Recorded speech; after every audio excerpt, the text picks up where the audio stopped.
I hope you're doing well today. Welcome back to my channel. Today we're going to make I call it a Thanksgiving side dish. It's one of my favorites, the cheesy hash brown casserole. But I found a couple of different ingredients that I've never used before, and I've only made this casserole about 2 times in my life, I think. But I really like it, and it's really easy. But I want to make mine just a touch spicy. You can leave it out totally. I'll give you alternatives. But I hope you enjoyed the video. I hope you enjoyed the recipe, and let's get started. I preheated my oven to 375. You can also do 350. I saw a video where somebody did 350, but I'm impatient, so I did 375. And I'm going to use this, it's one of those Corningware dishes. And you know, I don't know, I think it's either, I don't want to say because I'm not sure, but you know, you can see the size of it and how deep it is. I think it's bigger than 2 quarts, but I'm not positive. But I'm only using 1 bag of potatoes. And, oh, I forgot the potatoes. Hold on, sorry. I just had them in the wrong place. Okay, I'm going to show you all my ingredients, but I'm going to start with these. You could use frozen. You can use any brand you want. I just got these, and these are thawed. These are thawed. So I'm going to cut these open. Now, some people start with the wet ingredients, like the cream soup, or because I don't like a lot of recipes with cream soup, but I found this cream soup. Let me show you this one. I've never seen it before. I think it's going to go really well with potatoes. It's got a good bacon flavor. I tasted it. Let me put you down right here so you can see the bowl. Okay.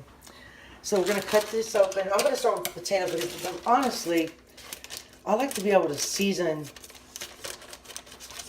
each kind of potato piece. See, these are shredded too. You can get diced potatoes. You could use. There's also a recipe I want to do with these are real potatoes, by the way.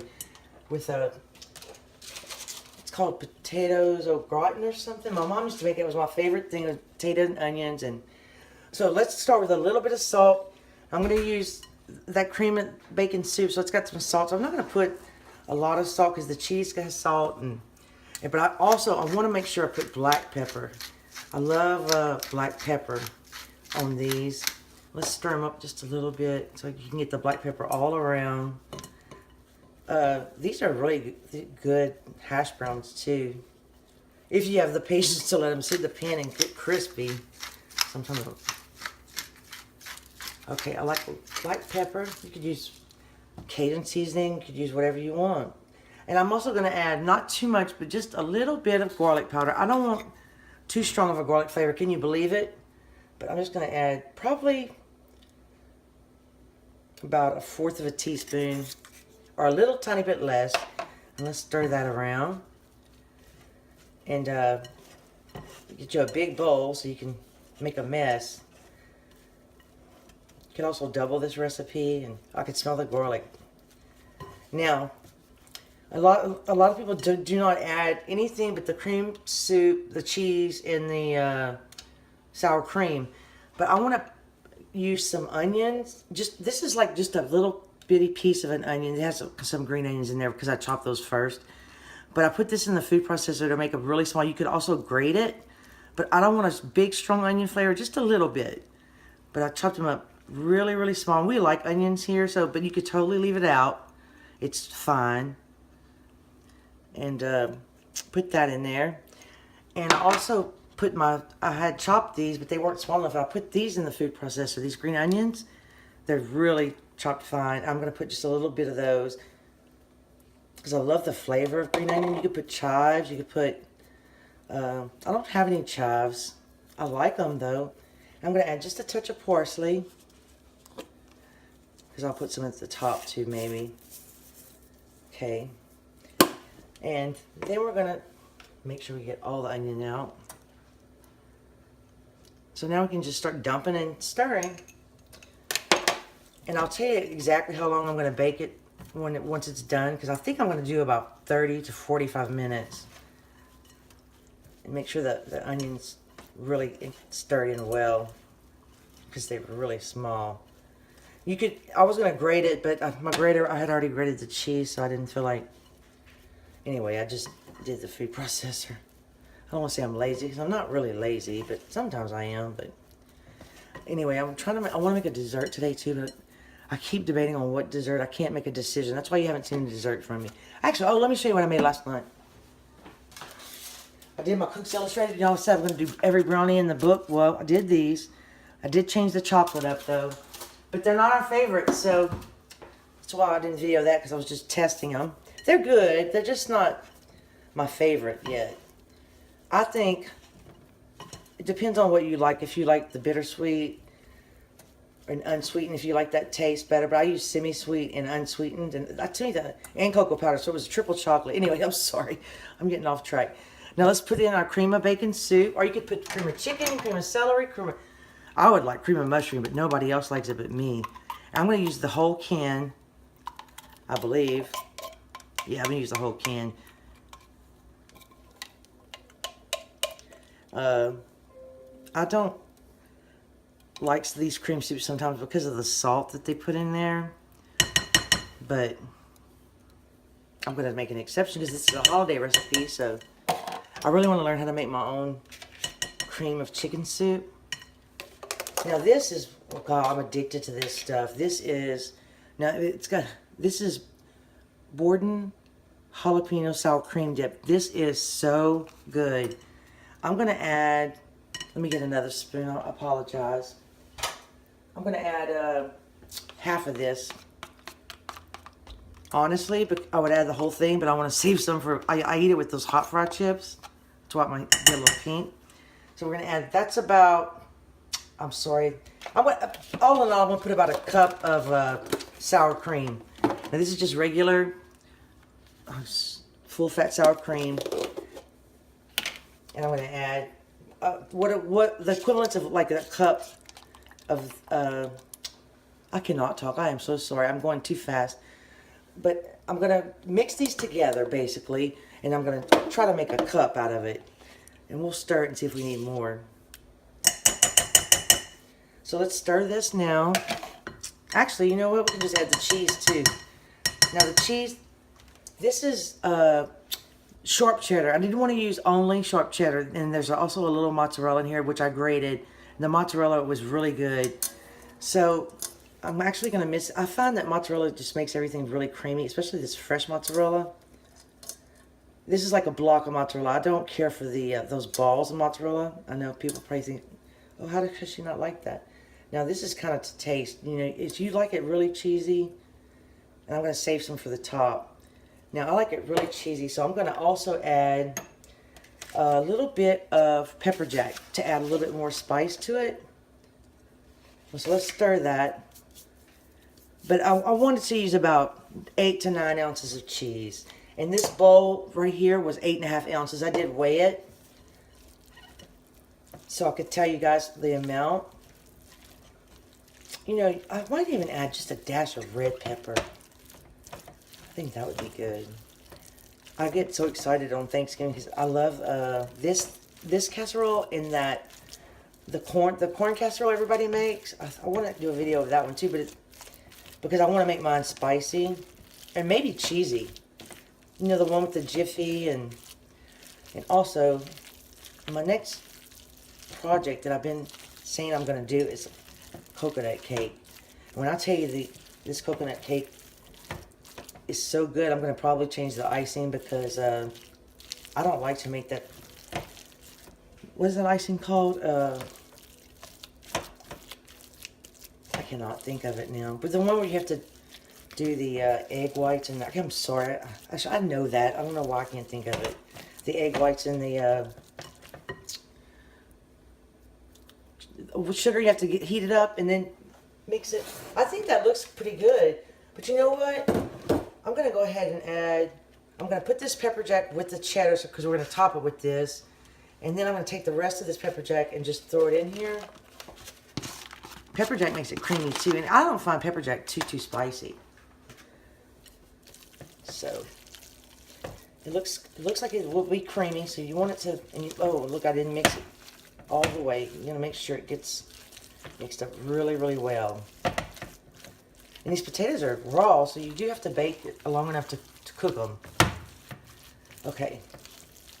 Now, and I love this spatula I found the other day. Live, laugh, and lick the spoon. That's what it says on here. I don't know if you can see that, but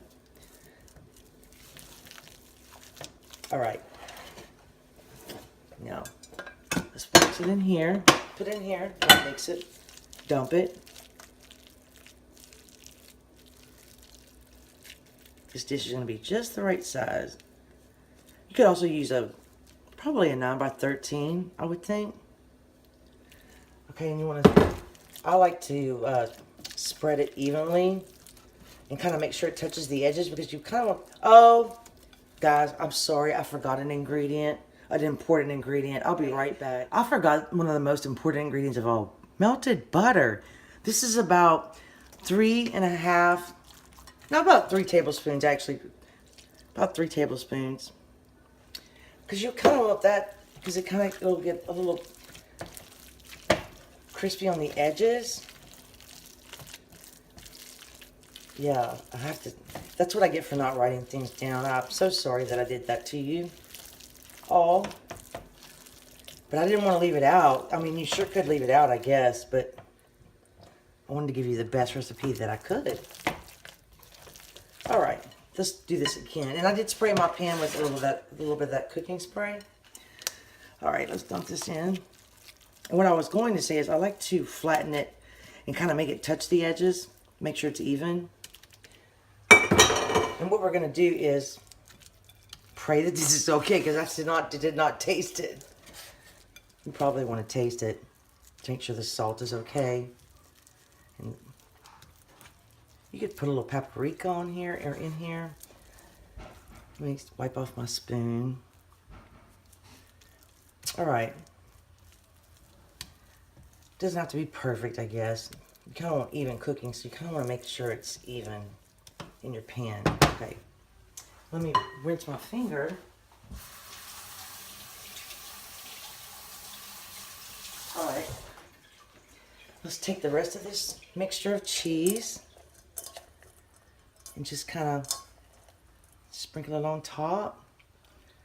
You know, and you could put more or less cheese. It's kind of up to you how cheesy you like things. I tend to go overboard with cheese just about almost in every recipe that calls for cheese.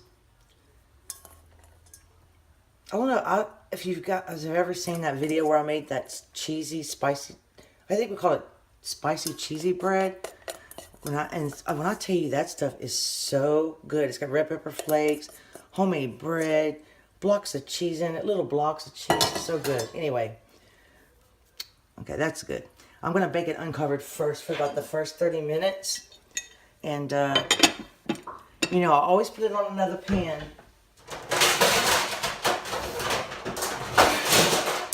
Because I find it easier to grab. I'm going to put it on here and put it in the oven. And then once the 30 minutes, I'm going to check it.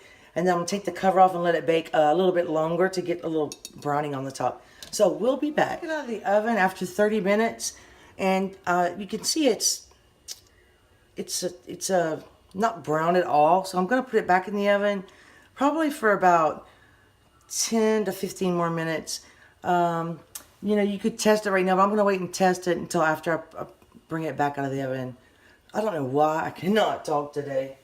But anyway, we're going to get through this thing because I want to make a dessert video. So I'll take it out of the oven. Let me show you a real close-up.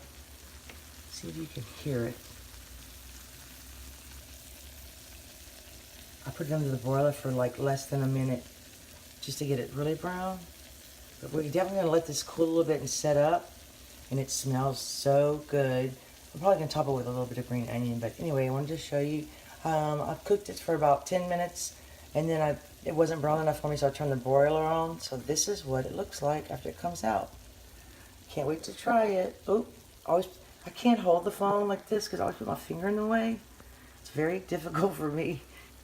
Anyway, I just want to give you a good picture, so we'll be back. I've been letting it cool probably for about 40 minutes to let it set up, but I just want to show you what it looks like close up. See how creamy and cheesy, and you can see the green onions and the jalapenos, and it's just I had tasted it, guys, and it's so good. But Elle's going to help me do a taste test because I'm really getting hungry now. And it's got the best in it. Oh, I'll let her film me real quick while I take a bite. Sorry. I'm really hungry right now, but this is the dish.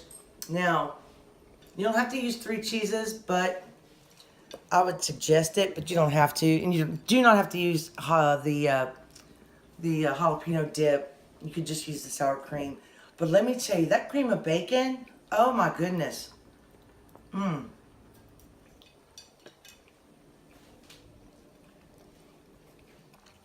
You can really taste the cream of bacon, and it goes so well in this recipe. You know, I found that cream of bacon soup, and I said, I'm going to save it for the perfect recipe, and I think I found it. This is so good. You have to try it this way.